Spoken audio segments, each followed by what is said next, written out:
I normally do on my legs is I'll trim everything down to the size I need. I'll put top so I can keep them all in order. And then what I'll do is I'll go ahead and set my radius or my angle to 5 degrees.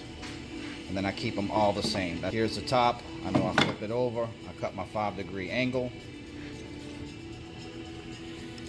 And then I place it back. That way I can kind of keep it organized. If you do like 1.5 inches by 2 inch, this is where it really comes in handy. And I just kind of make it a practice that I do it all the time, but on different dimensions, 2 inch by 1.5 inches, you have to worry about it so everything lines up and gets flush and you don't have any excess kind of hanging over. And just remember when you're cutting your stools, these are straight cuts on the side, so the benches here are all straight cuts.